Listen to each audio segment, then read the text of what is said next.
मैं CS पटेल बृहन मुंबई महानगर पालिका वर्चुअल क्लास की ओर से आप सबका हार्दिक स्वागत करता हूं।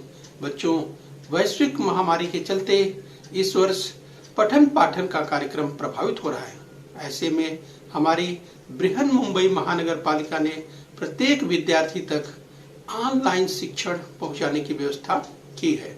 तो आइए बच्चों शुरू करते हैं। तो बच्चों, स्क्रीन पर आप देख पा रहे हैं इतिहास और नागरिक शास्त्र कक्षा 7वीं की पाठ्यपुस्तक का फ्रंट पेज बच्चों दिखाई दे रहा है। इस बच्चों, आज का विषय है इतिहास यानी हिस्ट्री की हम बात कर रहे हैं। और बच्चों, आज हम सीखेंगे स्वराज का प्रशासन भाग 2, the administration of the Swaraj part 2 हम सीखने वाले हैं।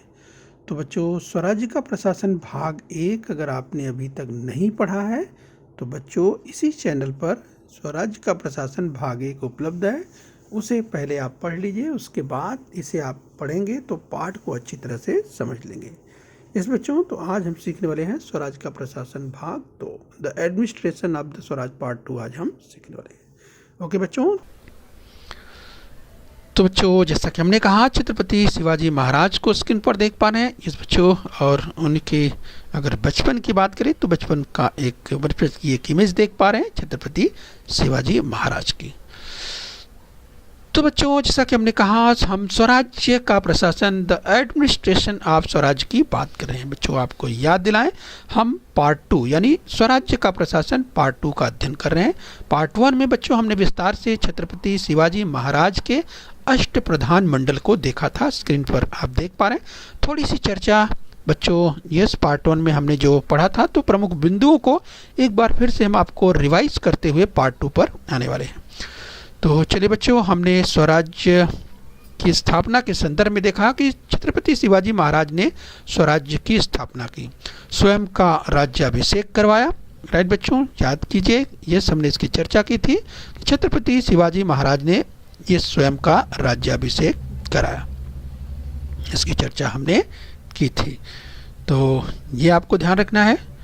और बच्चों पिछली बार हमने पार्ट 1 में चर्चा की थी शिवाजी महाराज के अष्ट प्रधान मंडल की बात की थी। सो अष्ट प्रधान मंडल आप छत्रपति शिवाजी महाराज। तो बच्चों थोड़ा सा हम आपको रिवाइज कर दें एक बार फिर से। यस बिल्कुल तरोताज़ा हो जाइए। मोरोपंत त्र्यंबक पिंगले जो कि प्रमुख प्रधान के रूप में, रामचंद्र नीलकंठ मुजुमदार जो कि बच्चों यस आय व्यय का लेखा जोखा इनकी जिम्मेदारी थी, यानी अमात्य के रूप में काम कर रहे थे। अन्नाजी दत्तो जो कि सचिव के रूप में काम कर रहे थे, सरकारी आदेश पत्रों को बनाना इनका कार्य था। दत्ताजी त्र्यंबक वाकनीस बच्चों ये मंत्री के रूप में कार्य कर रहे थे, पत्राचार पत्र व्यवहार करना इनकी जिम्मेदारी थी।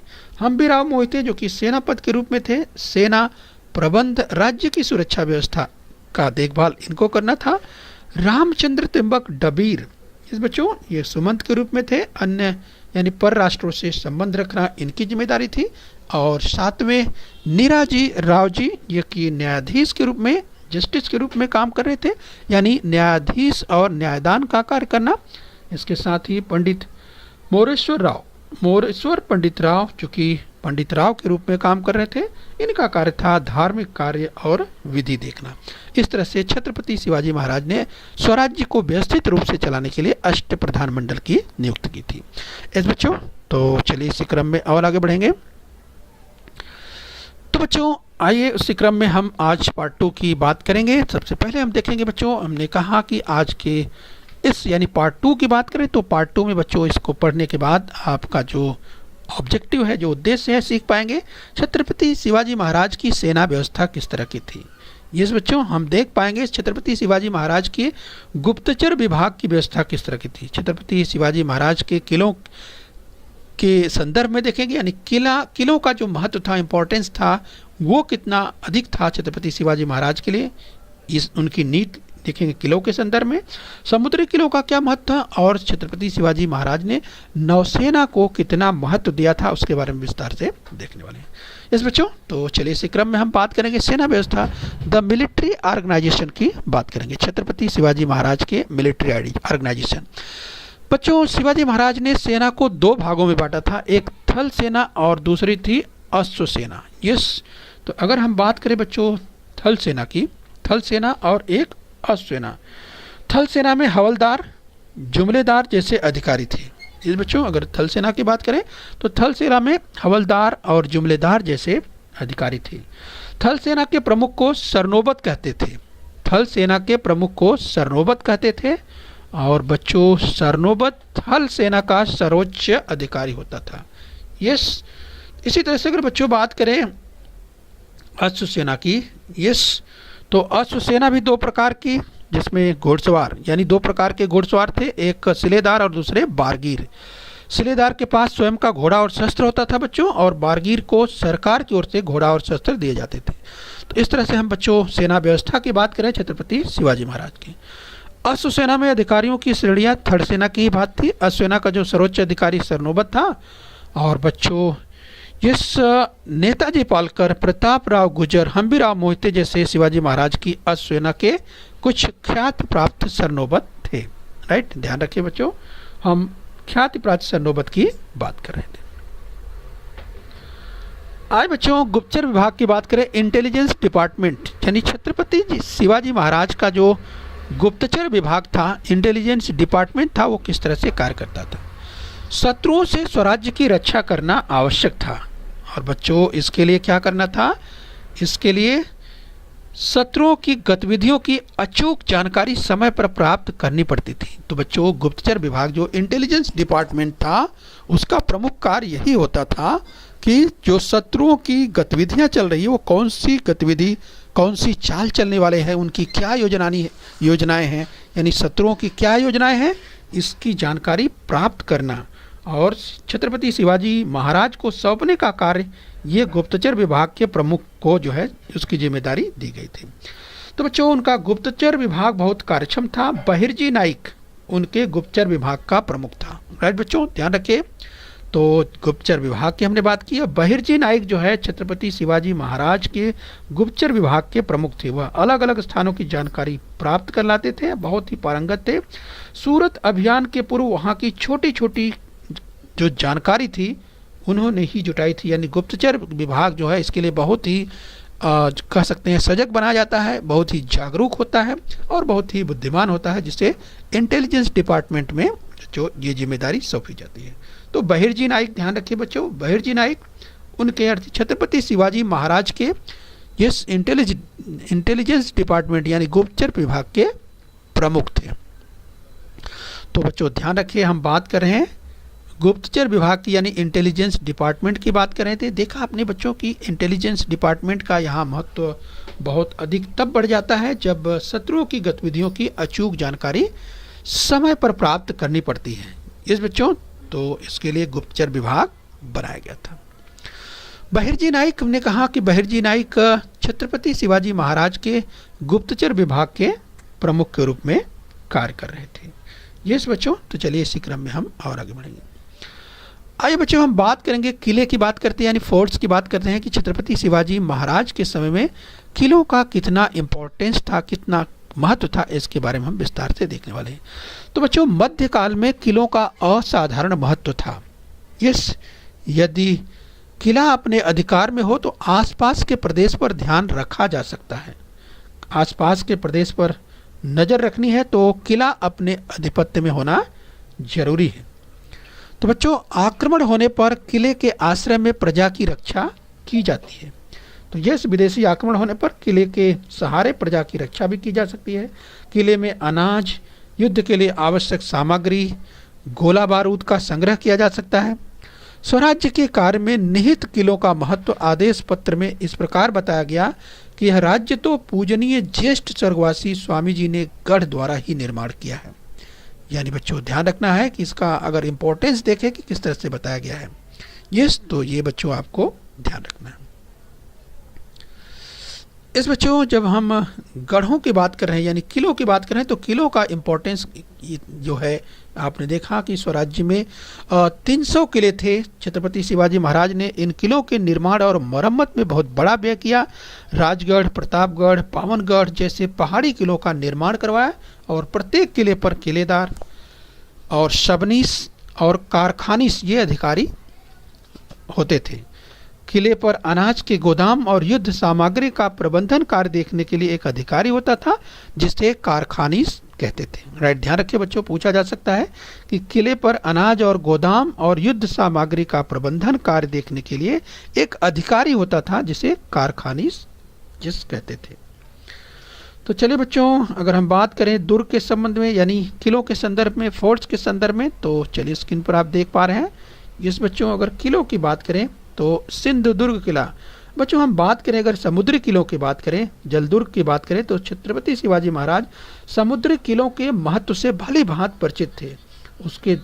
उनके द्वारा निर्माण कराए गए जलदुर्गों में मालवन का सिंधुदुर्ग उत्कृष्ट समुद्री किला है। तो स्क्रीन पर आप देख पा रहे हैं बच्चों, मालवन का सिंधुदुर्ग उत्कृष्ट जो है समुद्री किला है, यहाँ स्क्रीन पर आपको बाईं ओर आप देख पा रहे हैं। इस किले का निर्माण की मजबूती की बात करें बच्चों, तो इस किले के निर्माण में मजबूती लाने के लिए उन्होंने किले की नींव में 100 मन सीसा मतलब डलवाने का प्रबंध किया था।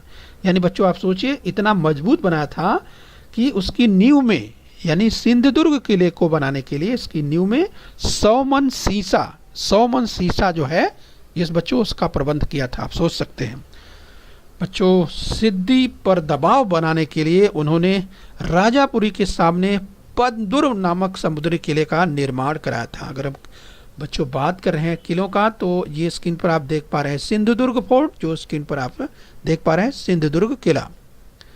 आज बच्चों इसी संदर्भ में हम और आगे बात करेंगे। जब किलों की बात हो रही है तो ये छत्रपति शिवाजी महाराज किलों का महत्व अच्छी तरह जानते थे। तो स्क्रीन पर तोरना किला, तो बच्चों स्क्रीन पर आप देख पा रहे हैं तोरना फोर्ट, तोरना किला। जिस बच्चों चाकण फोर्ट, चाकण किला आप देख पा रहे हैं। कोंडाड़ा फोर्ट, जिस तो हम आपको इस तरह से अगर पॉइंट आउट कराएं, यस तो बच्चों ध्यान रखिए हम बात कर रहे हैं, यस तोरना फोर्ट की बात कर रहे हैं, चाकड़ फोर्ट की बात कर रहे हैं, कोंडाड़ा फोर्ट की बात करें।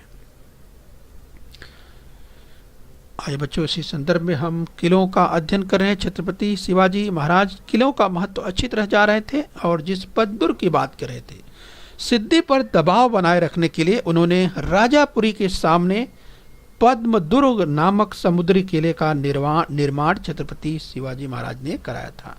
और इस किले के विषय में वे अपने एक पत्र में लिखते हैं, पद्मदुर्ग बधवाकर एक राजपुरी के उर पर दूसरी राजपुरी बनाई। तो स्क्रीन पर आप देख पा रहे हैं बच्चों, जब पद्मदुर्ग की बात होती है तो स्क्रीन पर आप देख रहे हैं इस किले के विषय में एक पत्र में लिखा गया है कि पद्मदुर्ग बधवाकर एक राजपुरी के उर पर दूसरी राजपुरी बनाई। ये पद्मदुर्ग के बारे में कहा जाता है।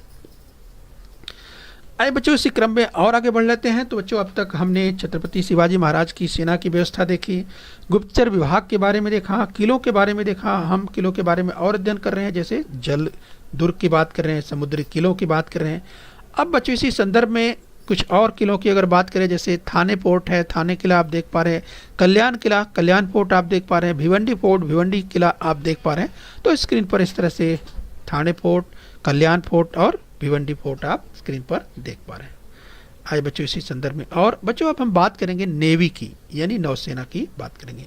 छत्रपति शिवाजी महाराज ने नौसेना की अगर बात करें बच्चों, नौसेना के महत्व को अच्छी तरह से समझा था कि किस तरह से शत्रु जो है यस बच्चों यूँ कहें कि समुद्र के रास्ते से भी आ सकते हैं, इसलिए अपनी नेवी मजबूत होनी चाहिए। तो आइए हम छत्रपति शिवाजी महाराज की योजना की बात करें। भारत के पश्चिमी तट की सुरक्षा के लिए नौसेना आवश्यक थी, इसीलिए शिवाजी महाराज ने नौसेना का निर्माण किया। तो बच्चों हम बात करें नौसेना की, तो भारत के पश्चिमी तट पर गोवा के पुर्तगाली, जंजीरा के सिद्दी, सूरत और राजापुर के गोदाम वाले अंग्रेज स्वराज्य के दुश्मन थे, शत्रु थे, और वे स्वराज्य के विस्तार कार्य में बाधा उत्पन्न करते थे। और बच्चों इन बाधाओं पर अंकुश रखना छत्रपति शिवाजी महाराज का उद्देश्य था, इसीलिए उन्होंने पश्चिमी तट का संरक्षण आवश्यक समझा। इसके लिए छत्रपति शिवाजी महाराज ने नौसेना का निर्माण करवाया। तो बच्चों वे जानते थे कि जिसके पास नौसेना समुद्र उसी का। तो बच्चों यहाँ पर आप समझ सकते हैं कि उस समय यानी नौसेना का महत्व कितना था कि छत्रपति शिवाजी महाराज ने इस उनको अच्छी तरह समझ थी कि जिसके पास नौसेना समुद्र उसी का, यानी यहाँ पर आप समझ सकते हैं कि नौसेना का कितना अधिक महत्व था, यानी समुद्र से कितने खतरे हो सकते थे, यहाँ पे समझा जा सकता है। यस बच्चों, तो हम बात कर रहे हैं जिसके पास सेना नौसेना, जिसके पास नौसेना समुद्र उसी का। शिवाजी महाराज की नौसेना में विविध प्रकार के 400 जलपोत थे। 400, राइट बच्चों, ध्यान रखिए जब बात होती है छत्रपति शिवाजी महाराज की। यस, तो बच्चों हमने अभी बात की कि भारत के पश्चिमी तट पर जो गोवा के पुर्तगाली, जंजीरा के सिद्दी, सूरत और राजापुर के गोदाम वाले अंग्रेज स्वराज्य के शत्रु थे। वे स्वराज्य के विस्तार में बाधा उत्पन्न करते थे, इसीलिए छत्रपति शिवाजी महाराज ने नौसेना को मजबूत करके रखा था। इस बच्चों, और हमने बात की कि नौसेना में, छत्रपति शिवाजी महाराज की नौसेना में विविध प्रकार के 400 जलपोत थे। यस बच्चों, 400 यानी 400 जलपोत थे। यस बच्चों, तो अगर उसमें बात करें गुराब, जो स्क्रीन पर आप देख पा रहे हैं, यस यहाँ पर आप देखिए बच्चों, ये गुराब आप देख पा रहे हैं, जलपोत की बात कर रहे हैं छत्रपति शिवाजी महाराज की नौसेना में। ये देखिए गुराब आपको दिखाई दे रहा है। दाहिनी ओर आप जो देख पा रहे हैं गलबत, इस बच्चों ये जलपोत का नाम था। यानी ये बच्चों, तो इस तरह से अगर हम बात करें गुराब, गलबत और पाल, तो आगे हम दिखाएंगे आपको पाल भी, जो कि युद्धपोत की बात करते हैं, तो आगे हम आपको भी दिखाने वाले हैं। यस बच्चों, स्क्रीन पर आप देख पा रहे हैं, जब युद्धपोत की बात कर रहे हैं तो स्क्रीन पर यहाँ पर आप देख सकते हैं ये पाल आपको दिखाई दे रहा है बच्चों। यस, एक डाक टिकट में आप देख पा रहे हैं पाल, यहाँ देखिए पाल लिखा हुआ है। यस बच्चों, यहाँ पर देखिए पाल लिखा हुआ है। यस, तो छत्रपति शिवाजी महाराज के समय, यस जो स्क्रीन पर आप देख पा रहे हैं बच्चों ये जलपोत, तो पाल जिसका नाम, और बच्चों ये हमने बात की गुराब की, गलबत की। तो इस तरह से बच्चों छत्रपति शिवाजी महाराज की नौसेना में विविध प्रकार के 400 जलपोत थे, जिन जलपोतों की अभी हमने बात की। इस बच्चों अगर शिवाजी महाराज के हम दुर्ग की बात करें, यस उसके संदर्भ की बात करें, छत्रपति शिवाजी महाराज के दुर्ग निर्माण के संदर्भ में छत्रपति संभाजी महाराज द्वारा उनके ग्रंथ बुद्धभूषण में वर्णन किया गया है। उन्होंने लिखा है, यानी संभाजी महाराज ने लिखा है शिवाजी महाराज के दुर्ग निर्माण के संदर्भ में। क्या लिखा है? कर्नाटक प्रदेश से लेकर बागलान प्रदेश तक शत्रुओं के लिए अभेद्य दुर्ग जैसे कई दुर्ग छत्रपति शिवाजी महाराज ने सह्याद्री पर्वत के ऊंचे पठारों की श्रेणियों में स्थान स्थान पर बनवाए। इसका उद्देश्य इस पृथ्वी की रक्षा करना था। उनके सफल नेतृत्व के कारण कृष्णा नदी के तट से लेकर समुद्र के चारों दिशाओं के आसपास इन किलों का निर्माण करवाया। छत्रपति शिवाजी महाराज रायरी किले में विजयी और समस्त राजाओं में अग्रसर रहे। तो बच्चों जिस ध्यान रखिए, इस तरह से बुद्ध भूषण में, जिस बच्चों बुद्ध भूषण में ये वर्णन आता है, ये आपको ध्यान रखना। तो चलिए बच्चों, जो स्क्रीन पर हम बात करें छत्रपति शिवाजी महाराज की जो नौसेना के जलपोत थे, जो पाल की हम बात करें स्क्रीन पर, ये स्क्रीन पर आप देख पा रहे हैं। ये हमने गलबत की बात की, गुराब की बात की, और स्क्रीन पर बच्चों अभी जो आप देख पा रहे हैं ये पाल युद्धपोत की हम बात कर रहे हैं। इस बच्चों इन जलपोतों का निर्माण हमने चर्चा की कल्याण भिवंडी की खाड़ी, विजयदुर्ग और मालवन में करवाया जाता था। इस बच्चों ये जो जलदुर्ग थे, ये युद्धपोत की हम जो बात करें बच्चों, युद्धपोत जो थे ये कहाँ इनका निर्माण होता था? कल्याण भिवंडी की खाड़ी, विजयदुर्ग, मालवन में करवाया जाता था। मायनाक भंडारी और दौलत खान नौसेना के प्रमुख अधिकारी थे। राइट बच्चों, ध्यान रखिए, मायनाक भंडारी और दौलत खान नौसेना के प्रमुख अधिकारी थे। चलिए बच्चों, प्रजा के हितों के प्रति जागरूक, यानी concern for the welfare of his subject. बच्चों अपनी प्रजा के प्रति कितने जागरूक रहते थे छत्रपति शिवाजी महाराज, उसके बारे में यहाँ पर आप देख सकते हैं। इस बच्चों तो प्रजा के हितों के प्रति जागरूक रहते थे छत्रपति शिवाजी महाराज। दूसरे शासकों अथवा राजाओं की भांति शत्रु के आधिपत्य वाले प्रदेश को जीतना और वहां अपना प्रभुत्व जमाना, इतनी सीमित आकांक्षा लेकर शिवाजी महाराज ने कार्य नहीं किया। इस बच्चों आप सोच सकते हैं कि अन्य दूसरे शासकों की बात करें या यस दूसरे राजाओं की बात करें बच्चों, शत्रु के आधिपत्य वाले प्रदेश को जीत लेना और वहाँ पर अपना प्रभुत्व जमाना, इस तरह की जो सीमित आकांक्षा होती है, छत्रपति शिवाजी महाराज ने कभी इस तरह का कार्य नहीं किया कि केवल बस शत्रु के आधिपत्य वाले प्रदेश को जीत लेना और अपना प्रभुत्व जमाना। इस तरह की सीमित आकांक्षा लेकर कभी भी छत्रपति शिवाजी महाराज ने कार्य नहीं किया। इस बच्चों, प्रजा को स्वतंत्र बनाना उनका उद्देश्य था। प्रजा को स्वतंत्र बनाना उनका उद्देश्य था। यदि प्रजा स्वतंत्रता का सही अर्थ में आनंद प्राप्त करना चाहती है तो शासन का प्रशासन अनुशासनबद्ध होना चाहिए, प्रजा के हितों के प्रति सर्वांगीण रूप से सजग रहना चाहिए और विजित प्रदेशों की रक्षा होनी चाहिए। यह बोध छत्रपति शिवाजी महाराज को अच्छी तरह था। इस बच्चों, तो प्रजा को स्वतंत्र बनाना उनका उद्देश्य था और हमने देखा कि किस तरीके से प्रशासन अनुशासनबद्ध होना जरूरी है। शिवाजी महाराज केवल सत्ताधीश नहीं थे बल्कि प्रजा हितों के प्रति एक सजग शासक थे। और बच्चों, उनके राज्य प्रशासन से ये बात पूरी तरह से हम सीख पाते हैं, जान पाते हैं कि किस तरह से वे प्रजा हितों के प्रति बहुत ही सजग रहते थे और यह बात उनके राज्य प्रशासन से स्पष्ट होती है।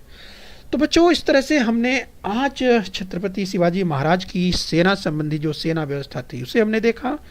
छत्रपति शिवाजी महाराज की गुप्तचर व्यवस्था किस प्रकार की थी, उनके किलों के संदर्भ में देखा, जल दुर्ग यानी समुद्री किलों के रूप में देखा, और छत्रपति शिवाजी महाराज की नौसेना की व्यवस्था किस तरह की थी, तथा छत्रपति शिवाजी महाराज प्रजा के हितों के प्रति कितने जागरूक रहते थे, ये हमने देखा। इस बच्चों, तो आइए इसी क्रम में और बच्चों अब हम अभ्यास कर लेते हैं। तो बच्चों, पार्ट 2 में हमने इसे विस्तार से देखा। इस बच्चों, तो छत्रपति शिवाजी महाराज के जो प्रशासनिक व्यवस्था थी, इस बच्चों यानी स्वराज्य प्रशासन की बात, यानी हिंदवी स्वराज्य के प्रशासन की बात हम विस्तार से देख रहे थे। आइए बच्चों, थोड़ा अभ्यास करेंगे। तो चलिए स्क्रीन पर आप देखिए ध्यान से। यस, शिवाजी महाराज ने राजगढ़, प्रतापगढ़, पावनगढ़ जैसे डैश डैश यानी रिक्त स्थान दिया है, किलों का निर्माण करवाया। इस बच्चों, तो आपके सामने विकल्प आएंगे 4 कि शिवाजी महाराज ने राजगढ़, प्रतापगढ़, पावनगढ़ ये किस प्रकार के किले थे, समुद्री किले थे, पहाड़ी किले थे, हवाई किले थे या अज्ञात। अब आपको बताना है इस 4 विकल्पों में से कौन सा विकल्प सही है। तो बच्चों याद कीजिए, इसकी चर्चा हमने की थी, राजगढ़, प्रतापगढ़, पावनगढ़। ये बच्चों तो आपको याद आ रहा होगा, ये जो सही विकल्प है पहाड़ी किले थे। यस बच्चों, तो इस तरह से आपको पूरा करना है। शिवाजी महाराज ने राजगढ़, प्रतापगढ़, पावनगढ़ जैसे पहाड़ी किलों का निर्माण करवाया। ठीक है बच्चों, चलिए आगे बढ़ेंगे। आइए ध्यान से देखिए, एक प्रश्न और देखते हैं। उचित विकल्प चुनिए। शिवाजी महाराज द्वारा निर्माण करवाया गया मालवन का सिंधुदुर्ग डैश डैश यानी रिक्त स्थान दिया है, किला है। यस बच्चों, ध्यान कीजिए, मालवन का हमने खूब चर्चा की थी। तो शिवाजी महाराज द्वारा निर्माण करवाया गया मालवन का सिंधुदुर्ग। यस बच्चों, जो सिंधुदुर्ग है वो किस प्रकार का किला है, समुद्री किला है, दूसरा पहाड़ी किला है, तीसरा हवाई किला है या चौथा अज्ञात किला। कुछ पता नहीं, कोई जानकारी नहीं अज्ञात के मतलब। तो बच्चों याद कीजिए, ये सिंधुदुर्ग किला जो है किस प्रकार का किला है बच्चों, वो समुद्र में है, यस, या पहाड़ी किला है, या बच्चों हवाई या आसमानी किला है, या कोई जानकारी नहीं है। बच्चों जानकारी है, यस, तो आपको याद आ रहा होगा। तो कौन सा विकल्प सही होगा, याद कीजिए। यस, मुझे लगता है आपको ध्यान आ गया होगा। यस, तो चलिए अपना उत्तर टैली कीजिए। तो सही उत्तर है बच्चों पहला ही, समुद्री। तो समुद्री किला, ये सिंधुदुर्ग समुद्री किला। तो सही विकल्प में आपको भरना है, उसे शब्द को इस तरह से भर के लिखना है। शिवाजी महाराज द्वारा निर्माण करवाया गया मालवन का सिंधुदुर्ग समुद्री किला है। इस तरह से जो सही विकल्प है उसको चुन के आपको लिख करके पूरा कर देना है। चलिए बच्चों इसी क्रम में और आगे बढ़ेंगे। चलिए बच्चों एक और देखिए ध्यान से। शिवाजी महाराज की नौसेना में विविध प्रकार के रिक्त स्थान दिया है, जलपोत थे।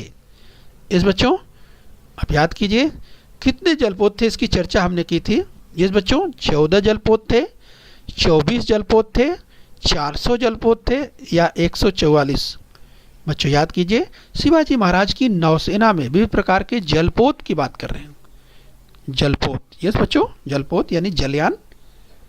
यस बच्चों, तो आपको याद आ रहा होगा 14 पहला विकल्प, दूसरा 24, तीसरा विकल्प 400 और चौथा विकल्प 144। तो सही विकल्प कौन सा होगा?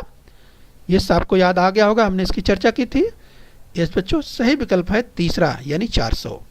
तो इस तरह से आप उसे पूरा करके लिखेंगे, शिवाजी महाराज की नौसेना में विविध प्रकार के 400 जलपोत थे। ठीक है बच्चों, चलिए आगे बढ़ेंगे। बच्चों स्क्रीन पर आपके सामने कथन आएगा, निम्नलिखित कथन सत्य है या असत्य बताना है। यदि कथन असत्य है तो उसे सत्य करके लिखना है। तो पहला कथन है बच्चों, गुराब, गलबत और पाल युद्धपोत थे। यानी गुराब, गलबत और पाल ये युद्धपोत थे, मतलब ये एक प्रकार से जो समुद्री जो है जलयान थे बच्चों, और ये इससे युद्ध का कार्य यानी लड़ाई के समय इनका इस्तेमाल किया जाता था, यानी ये युद्धपोत के रूप में थे। तो नाम गुराब, गलबत और पाल आपको याद आ गया होगा बच्चों। क्या ये कथन सत्य है?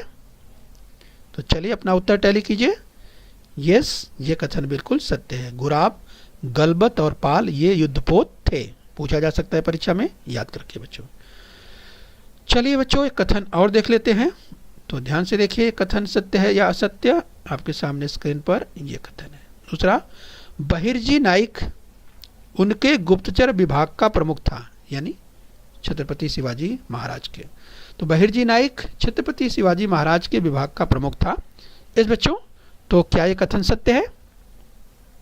याद कीजिए, बहिर्जी नाइक छत्रपति शिवाजी महाराज के गुप्तचर विभाग का प्रमुख था। क्या ये कथन सत्य है?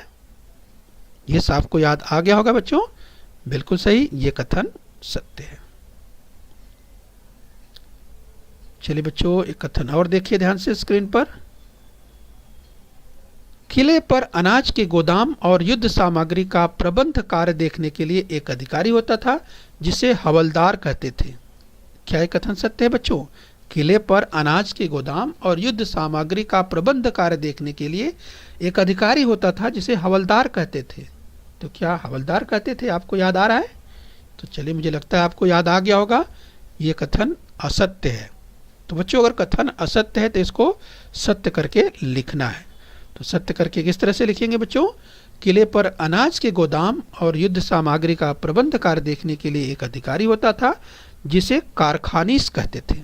यस बच्चों, उसे हवलदार नहीं कहते थे बल्कि उसे कारखानीस कहते थे। तो इस तरह से बच्चों असत्य कथन देकर उसे सत्य करने के लिए कहा जा सकता है। तो ये आपको ध्यान रखना। बच्चों बृहन मुंबई महानगर पालिका के इस चैनल को सब्सक्राइब कर लीजिए और बेल आइकन प्रेस कर लीजिए। तो बच्चों हम उम्मीद करते हैं यहाँ तक आपने समझ लिया है। आगे फिर मिलेंगे। आज के लिए इतना ही। Thank you very much.